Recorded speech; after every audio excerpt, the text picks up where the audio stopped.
Podemos. Então, continuando, vamos falar agora de consentimento para tratamentos médicos, chegando então no nosso artigo 15 do Código Civil. Vai dizer lá que ninguém pode ser constrangido a submeter-se com risco de vida a tratamento médico ou a intervenção cirúrgica. Embora a gente tenha visto que existe essa partezinha falando com risco de vida, na verdade, seja com risco de vida ou sem risco de vida. O grande cerne desse artigo é a gente perceber que estamos falando aqui de consentimento para tratamentos médicos. E por que eu friso a questão do consentimento? Porque não necessariamente quem tem capacidade para consentir é uma pessoa civilmente capaz. Ou melhor, não necessariamente. O incapaz civilmente, às vezes, pode ter capacidade para consentir com tratamentos. E se lembrem também que ontem a gente falou de capacidade, e anteontem a gente falou de capacidade de direito e capacidade de fato, né? E aí, recapitulando, a gente falou que a capacidade de direito é aquela capacidade abstrata que todas as pessoas têm. E a capacidade de fato é aquela capacidade mais concreta de exercer pessoalmente os atos da vida civil. E a gente falou que no direito patrimonial é muito fácil de observar essa cisão, né? Essa separação entre capacidade de fato e capacidade de direito. Ser titular de um direito, mas deixar que outra pessoa exerça esse direito. Agora, nos atos existenciais é mais difícil. Então, fizemos essa crítica justamente para mostrar que às vezes é uma categoria jurídica nessa capacidade feita pensando em relações patrimoniais, mas que para questões existenciais ela é um pouquinho mais difícil de ser colocada em prática. E aqui, esse vai ser um artigo que a gente vai pensar justamente nisso, porque a gente precisa pensar que não é porque a pessoa tem uma restrição de capacidade que ela vai ser totalmente excluída da participação a respeito de algum tratamento que ela deva se submeter. Vejam, não estou dizendo necessariamente assim que deve haver um consentimento. Eu não sei exatamente porque, como falamos, de repente é uma criança muito pequenininha que realmente não tem condições de consentir. Já pensou se a gente falar para a criançada assim, agora vocês decidem, vocês têm capacidade para consentir. Aí você vai falar pro teu filho assim, vamos no dentista. Ele vai falar, não quero, não é dentista não consinto com dentista. Não dá, né? Então vimos também que tem toda, né? A gente tem que pensar no melhor interesse, deve ter essa capacidade específica para consentir, que é entender o tratamento, entender as consequências do tratamento e as consequências do não tratamento também. E às vezes a pessoa, por exemplo, se for um adolescente de 14, 15, 16 anos, pode ser que ele já tenha boas condições de entender aquele tratamento. Se for uma pessoa com deficiência, primeiro que ela sequer pode ser considerada incapaz. Mas mesmo naqueles casos excepcionais que vimos, em que ela pode estar submetida a uma curatela, ainda assim o curador não vai poder imediatamente decidir por ela. Esse consentimento, ele deve ser sempre um consentimento informado, livre e esclarecido. Ou seja, não basta a gente exigir do paciente um sim formal. Ele precisa justamente consentir de uma forma esclarecida, como a própria expressão diz, e a partir das informações que são fornecidas pelo médico ou pelo profissional ali de saúde.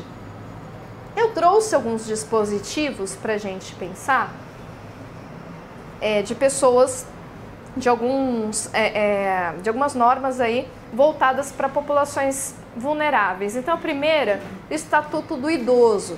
Na verdade, vai reforçar o que vimos, que a pessoa tenha um direito da personalidade e, sendo ele intransmissível, irrenunciável, também nenhuma outra pessoa pode exercer isso pelo idoso ou pela pessoa que é titular desse direito da personalidade, pelo menos não a priori. O idoso vai estar lá no artigo 17 do Estatuto do Idoso, né, que se ele estiver no domínio de suas faculdades mentais, é assegurado o direito de optar pelo tratamento de saúde que lhe for reputado mais favorável. Não estando o idoso em condições de proceder à opção, esta será feita pelo curador, pelos familiares, pelo médico, quando ocorrer iminente risco de vida, ou pelo próprio médico quando não houver curador ou familiar conhecido. Então vejam que, quando falamos também da capacidade civil, e sobretudo da capacidade civil etária, eu comentei com vocês, a capacidade civil tem um momento para começar, a capacidade plena, mas ela não tem um momento para acabar. A idade não retira a capacidade da pessoa idosa.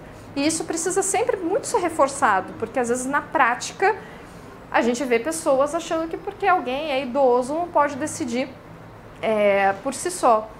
Teve um caso que eu estudei uma vez com o pessoal lá da UFRJ, que era um senhor idoso que tinha, se não me engano, ele estava diagnosticado com diabetes e ele precisava fazer, segundo a indicação do médico, uma amputação de uma perna que, se ele não fizesse, ele podia falecer. E ele não quis fazer a amputação da perna. E a família ficou indignada e o Ministério Público entrou com ação para obrigá-lo a fazer o procedimento médico.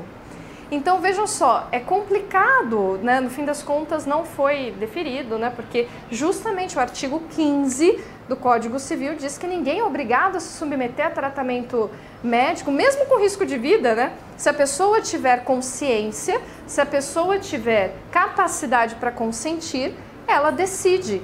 Ainda que isso repercuta negativamente, né, na saúde ou na vida. E por quê? Porque a gente também não pode ser paternalista.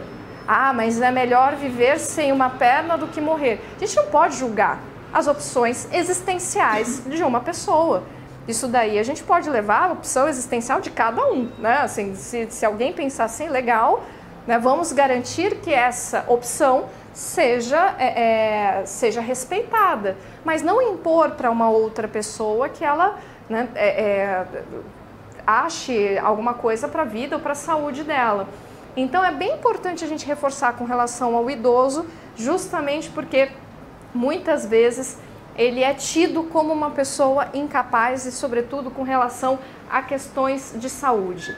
Vejam que também o idoso, eventualmente, pode ser submetido a uma curatela, ele pode ser considerado incapaz, mas isso é excepcionalmente e não é por causa da idade, é se ele apresentar alguma condição que reduz o discernimento dele. Então vimos, né, como no artigo 4º do Código Civil, que fala da possibilidade da pessoa ser considerada relativamente incapaz se ela não pudesse exprimir, né, ainda que por uma causa temporária ou permanente. Então ele pode ser submetido a uma curatela e, nesse caso, eventualmente, se o idoso não tiver capacidade para consentir, o curador pode tomar essa decisão.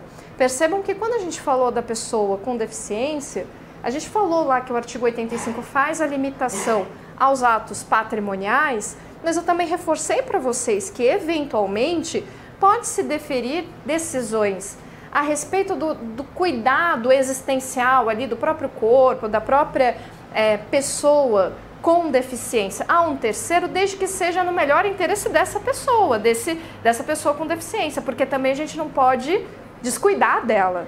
Falar, não, a curatela só serve para atos patrimoniais, ainda que a pessoa esteja lá absolutamente incapacitada de qualquer discernimento, de qualquer expressão de vontade, a gente fala, não, mas o curador não pode, ninguém pode, só ela pode.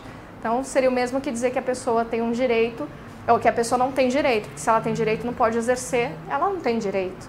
Enfim, então excepcionalmente, sempre pensando no melhor interesse daquela pessoa vulnerável, eu posso permitir que o curador, então, decida, mas sempre excepcionalmente. Em geral, se o idoso estiver com domínio de suas faculdades mentais, e eu gosto desse artigo 17 caput, vocês veem que ele não fala assim, que o idoso seja capaz ou plenamente capaz, fala que esteja no domínio de suas faculdades mentais. Então a gente pode entender que está falando mesmo de uma capacidade específica para consentir, né? A gente não está necessariamente aí falando da capacidade civil. Então, só para para arrematar um pouco melhor essa questão da capacidade, para não ficar confuso, quando falamos de capacidade civil, a capacidade civil ela é tradicionalmente uma categoria vista, pensada e que serve muito bem para atos patrimoniais.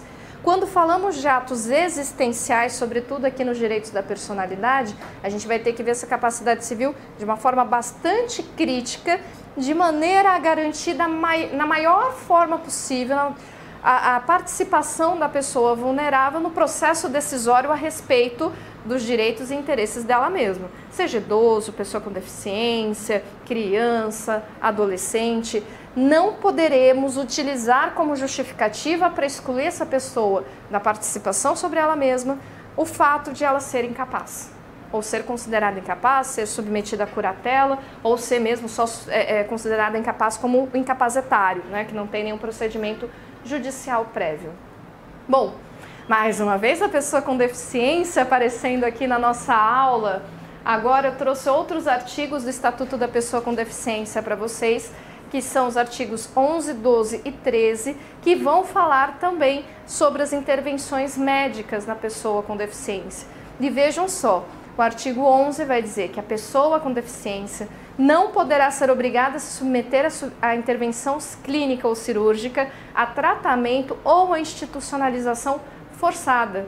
E o parágrafo único diz que o consentimento da pessoa com deficiência em situação de curatela poderá ser suprido na forma da lei. Por quê? Já vimos que a pessoa com deficiência não necessariamente vai ser considerada incapaz. A deficiência não implica em qualquer incapacidade.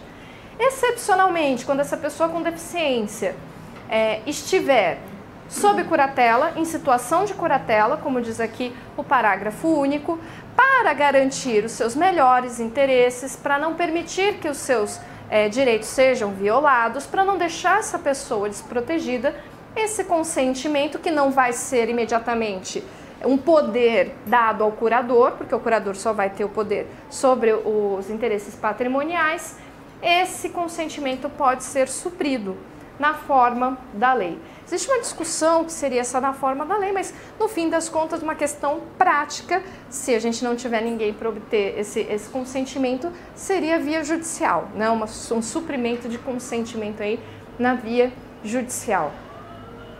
Apesar de já fazer a anotação de que existem críticas a respeito disso, sobretudo por uma sobrecarga que pode acontecer no judiciário, se tudo que a gente precisar, a gente correr para judicializar, né, entrar com ações judiciais. Mas por hora, como falamos aqui na forma da lei, seria o mais adequado um procedimento aí de suprimento de consentimento. Outra questão do artigo 12 é o consentimento prévio, livre e esclarecido da pessoa com deficiência para a realização de tratamento, procedimento, hospitalização e pesquisa científica. Importantíssimo. Também a gente vai falar um pouquinho mais da internação psiquiátrica, né? Porque justamente a gente precisa ver a internação psiquiátrica, ela é uma restrição muito grave à liberdade da pessoa. E o nosso ordenamento jurídico, ele não pode permitir indiscriminadamente que pessoas percam o seu direito de ir e vir, sua liberdade, né, de ir e vir, simplesmente porque é mais fácil para alguém ou porque está difícil de cuidar, ou enfim. As únicas hipóteses que a gente permite é quando ou a pessoa precisa ser cuidada, né, ou, né, então em benefício dessa pessoa, ou quando existe alguma punição. A punição vai ser tratada pelo direito penal. Aí você tem restrições de liberdade ali que são absolutamente legitimadas. Diga. Por exemplo, um caso, a pessoa pode ser uma esquizofrenia e oferece risco violento, a pessoa pode se tornar violenta.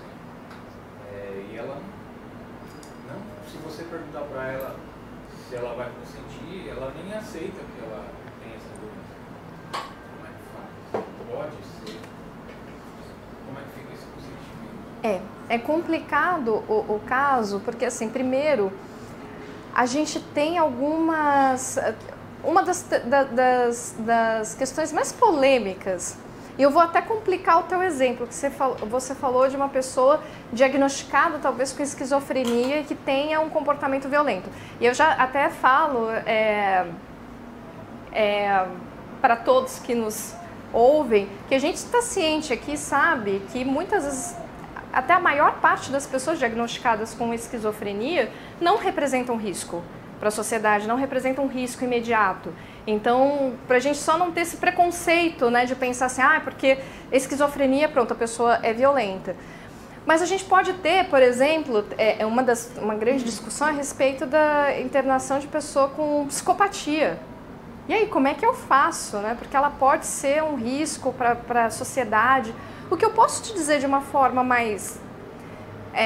tentando ser um pouco mais técnica e saindo pela tangente, né? É pensar o seguinte, que sempre que a gente vai ter que pensar na função. Se essa pessoa oferece um risco, talvez o que a gente esteja tratando, um risco para a sociedade, o que a gente esteja tratando é uma medida de segurança, alguma coisa que talvez seja resolvida no âmbito penal. Porque no âmbito penal que a gente tem essa tutela da sociedade em geral, não é? Dessa coisa do risco para a sociedade. Aqui no âmbito privado, as internações aí que seriam de caráter civil, elas só poderiam ser feitas se forem em prol da pessoa internada.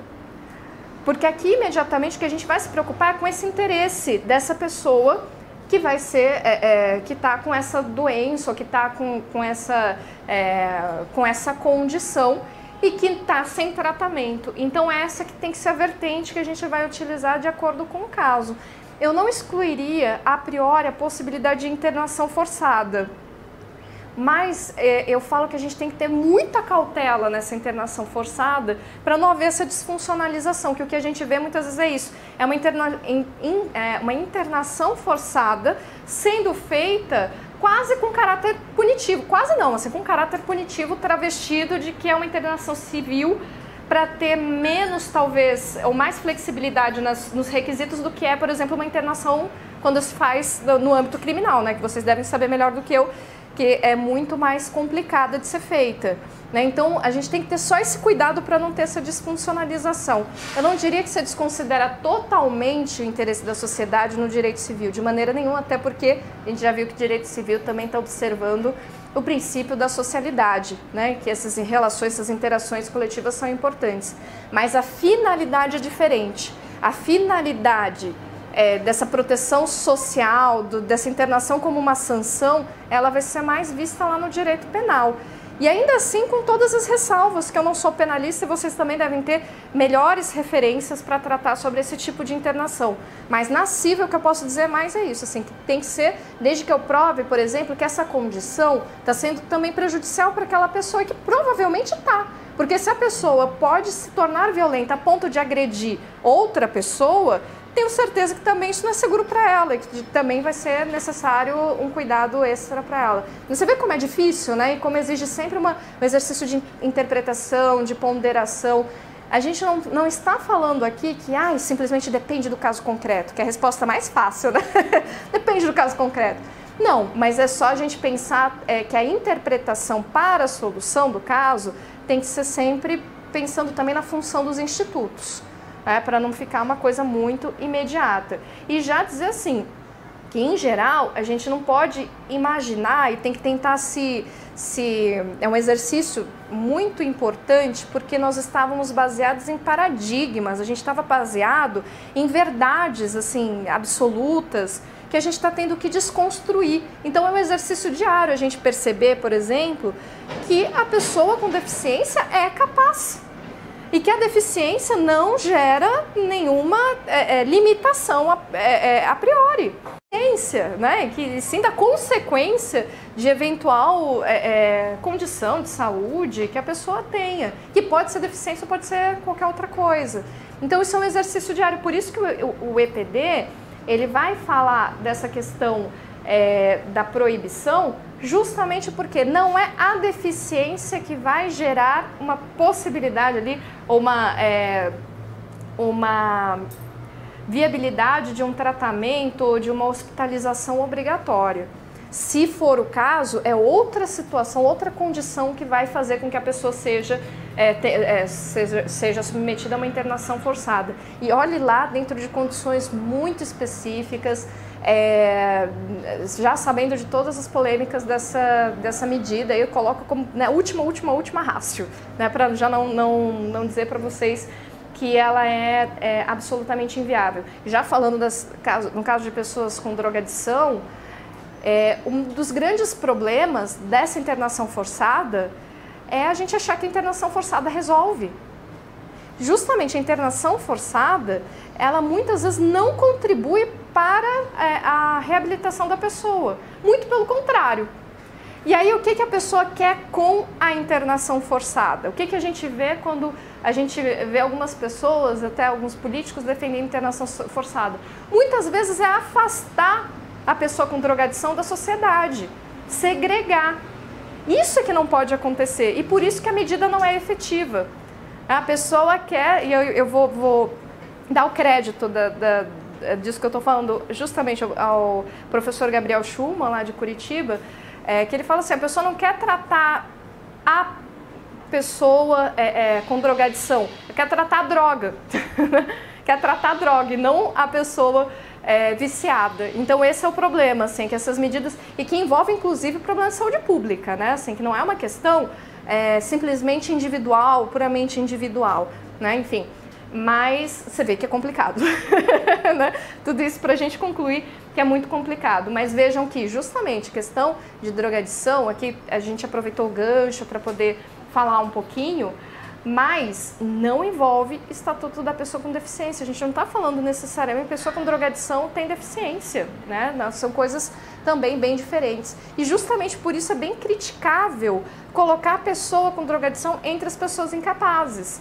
Porque não necessariamente ela seja incapaz, ela tem uma condição ali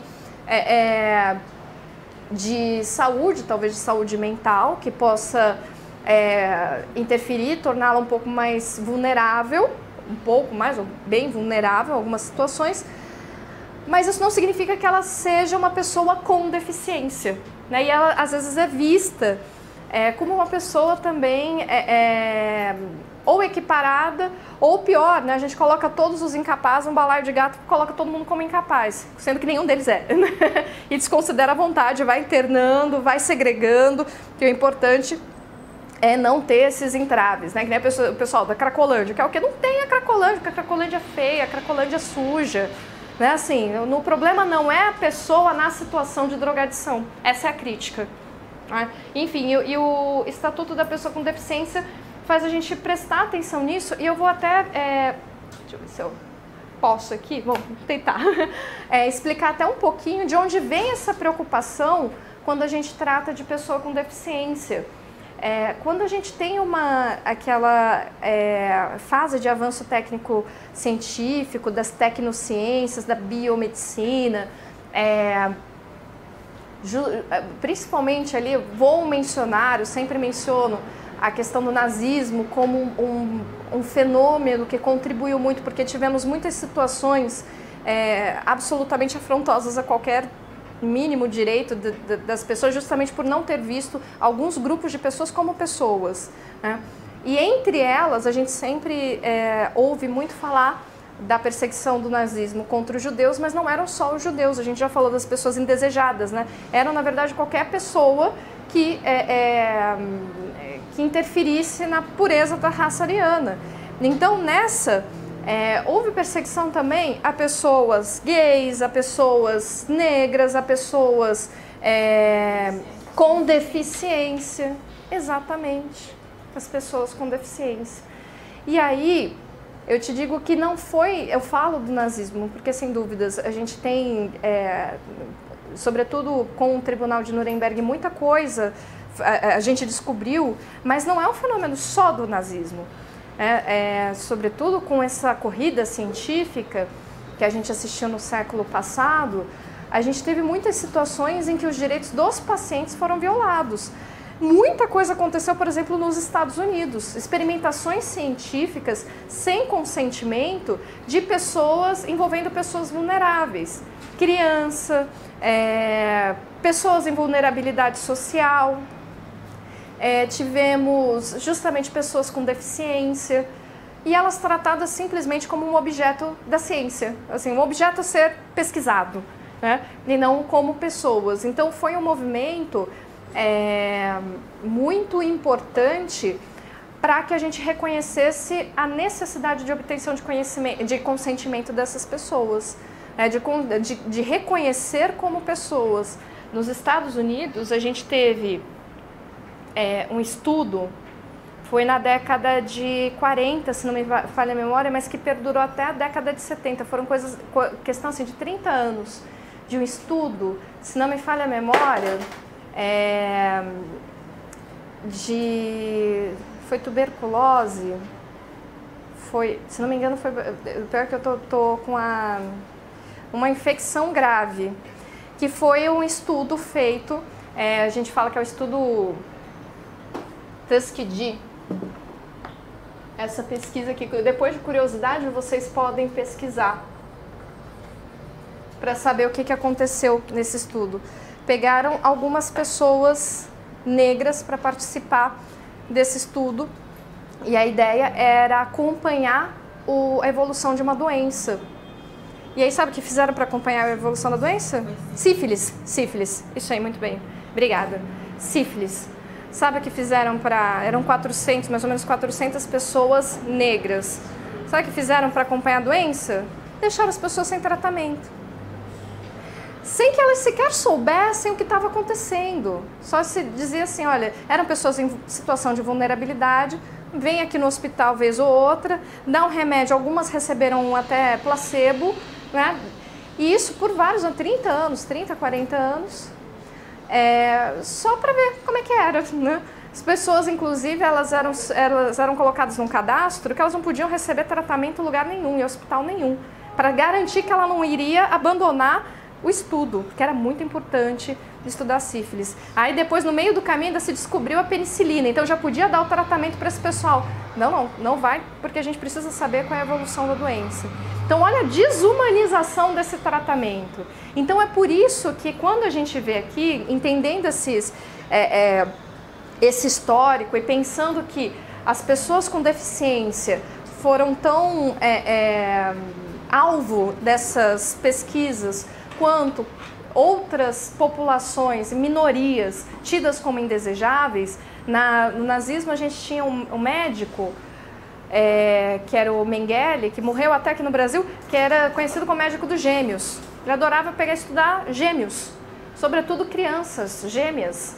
Então você vê, crianças, pessoas que justamente são pessoas, compõem grupos vulneráveis, ficam muito mais vulneráveis a esse tipo de situação, de imposição sobre a vontade deles para participação, tanto participação de pesquisa científica, quanto para desconsideração da vontade deles por uma postura muitas vezes paternalista. Então, assim, eu sei o que é melhor para você, você não sabe o que é melhor para você, então eu decido sobre você. Então, por isso que a gente tem essa cautela, e esse artigo 12 apareceu aí, que também é um espelho do que consta na Convenção sobre os Direitos da Pessoa com Deficiência. Então, por isso que esse cuidado. Aí a gente tem que tratar situações excepcionais como situações excepcionais, né? Não como regras, né? Como a gente vinha fazendo até então. Bom, tá claro, deu pra gente fazer um momento de reflexão aqui, né? Bom, vocês veem que no parágrafo 1º do artigo 12, se prevê que a pessoa que esteja em situação de curatela deve ser assegurada a sua participação no maior grau possível para a obtenção de consentimento. Então aqui se reconhece que talvez uma pessoa que esteja em situação de curatela, ela esteja com discernimento prejudicado e talvez ela não tenha tão boas condições de consentir. Mas mesmo assim eu vou precisar garantir a maior participação dela.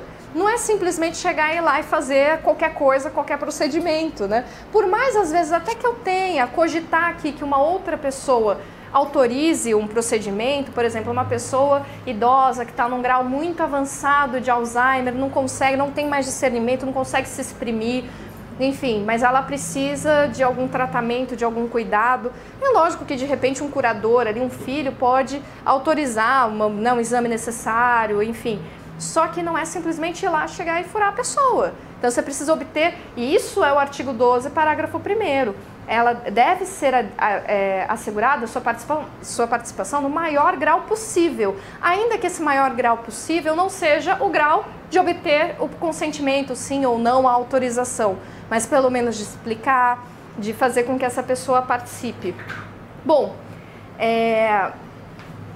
vejam que com relação à pesquisa científica, né, que vai falar do parágrafo 2º, que é possível que a pessoa com deficiência participe de pesquisas científicas, mas em caráter excepcional. Vejam a nossa preocupação, né, para que certos absurdos aí não se repitam, e desde que haja indícios de benefício direto para a sua saúde e para a saúde de outras pessoas. Então aqui, a gente até na bioética costuma associar isso à questão do princípio da beneficência. A gente ainda usa na bioética um paradigma muito principialista. E um dos princípios da bioética é justamente a beneficência. Então a gente tem que pensar em fazer o bem para a pessoa que está participando da pesquisa. Se não der para fazer o bem, pelo menos não faça o mal, não cause nenhum mal essa pesquisa científica. Bom, e o artigo 13 vai explicar que a pessoa com deficiência somente será atendida sem seu consentimento prévio, livre e esclarecido em casos de risco de morte e de emergência em saúde, resguardado seu superior interesse e adotadas as salvaguardas legais cabíveis. Aqui se coaduna muito bem com o artigo 15 que a gente viu, que fala, né, que a pessoa com risco de vida, né, ninguém pode ser constrangido a submeter-se com risco de vida a tratamento médico ou intervenção cirúrgica. Se a gente lê esses dois, parece que na verdade tem uma antinomia, mas na verdade eles se harmonizam. É só a gente pensar que quando se tem uma situação de emergência, vai ser uma situação em que eu não consigo obter o consentimento da pessoa. Então a pessoa chega desacordada no hospital, não consigo obter o consentimento dela. Então lógico que eu não vou falar assim, eu vou esperar acordar para fazer alguma coisa. Né? Esperar, se acordar e der o consentimento eu faço, senão paciência, né? Não, então assim, a pessoa com deficiência, ela pode ser atendida sem o seu consentimento quando ela está numa situação de risco de morte, mas também quando ela não tem condição nenhuma ali no momento de ser, de se exprimir, de falar, de dar o seu consentimento. Porque aí a questão é simples, salva a pessoa e depois a gente pensa. Né? Aqui vejam que está falando, risco de morte e de emergência em saúde. Né? Enfim. Bom, com relação às crianças e adolescentes, aí mais uma vez eu vou falar do artigo 12, não tem nenhuma grande novidade por agora, só mesmo a questão de também trazê-la para participação nessas decisões também sobre a saúde. Diga.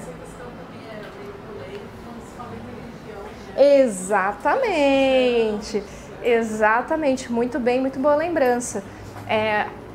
Algumas religiões, ou pelo menos eu posso dizer de uma religião, que são as pessoas que seguem a doutrina de testemunhas de Jeová, que não admitem a transfusão de sangue.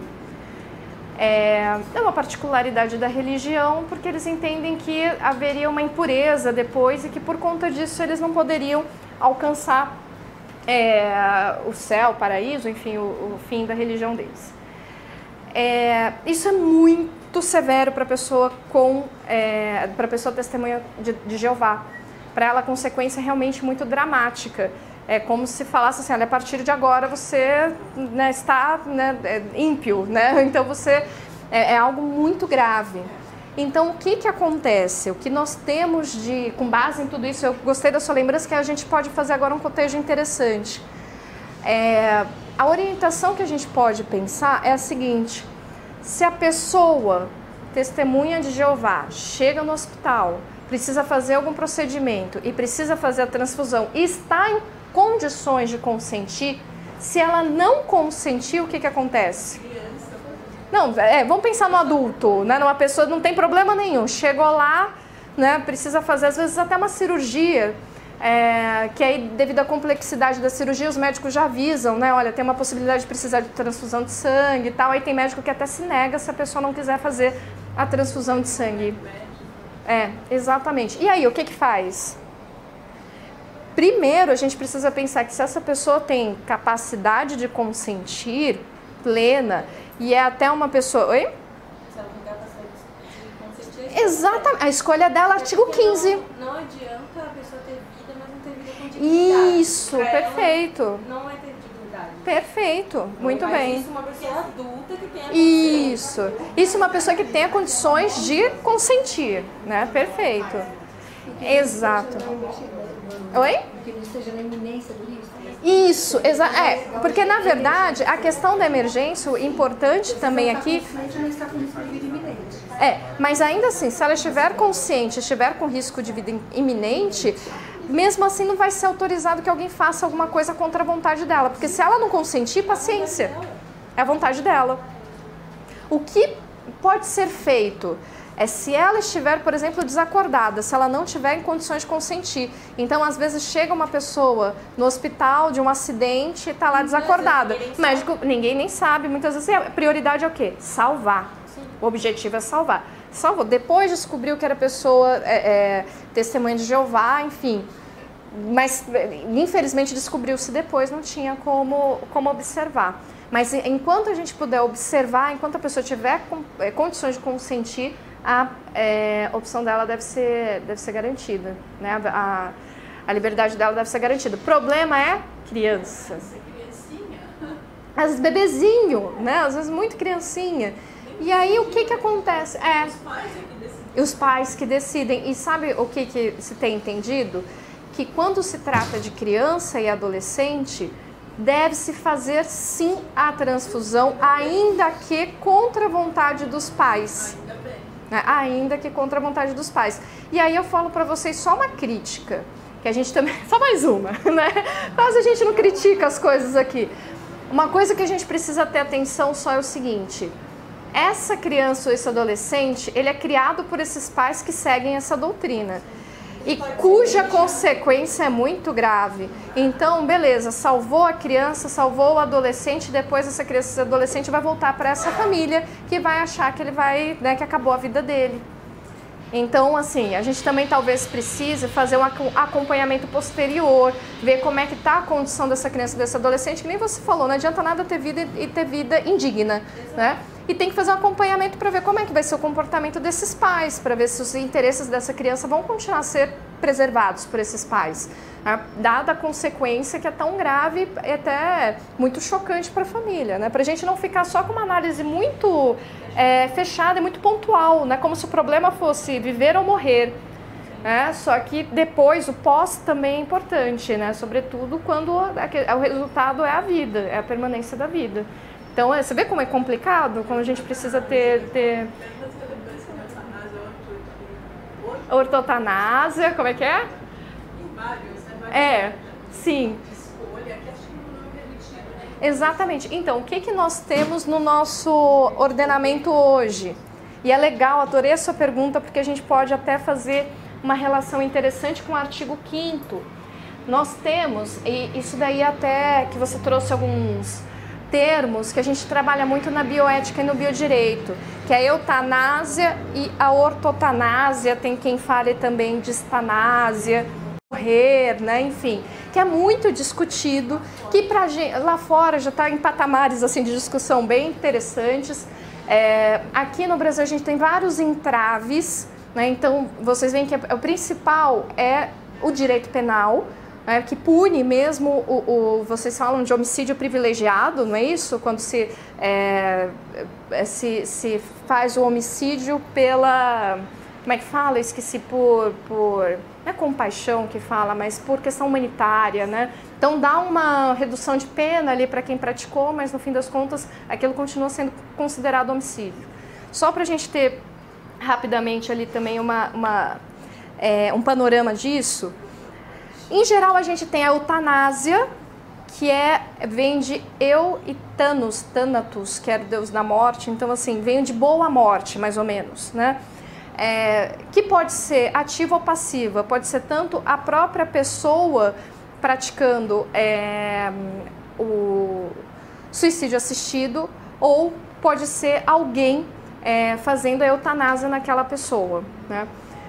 Temos algumas variações de doutrina que vai classificar de um jeito ou de outro, mas basicamente, muito simplificadamente é isso. Temos eutanásia, suicídio assistido, algumas pessoas colocam como coisas diferentes, outras colocam como espécie de eutanásia, enfim. E temos a ortotanásia. A ortotanásia, orto vem de certo, então é como se fosse a morte certa, a morte no tempo certo. A eutanásia para a gente não é admitida. A gente também não pode auxiliar uma pessoa no suicídio, afinal de contas, auxiliar alguém no suicídio também é tipo penal, né? Então essas duas formas a gente não tem muita discussão agora, né? No estado atual da arte a gente não teria como admitir. Mas a ortotanásia, ela parte muitas vezes na negativa de tratamento. É a pessoa que aceita a sua condição e não quer mais se submeter a algum tratamento que possa gerar uma cura, por exemplo, ainda que não possa gerar uma cura, que possa gerar um prolongamento da vida. Então, isso a doutrina costuma chamar de ortotanásia.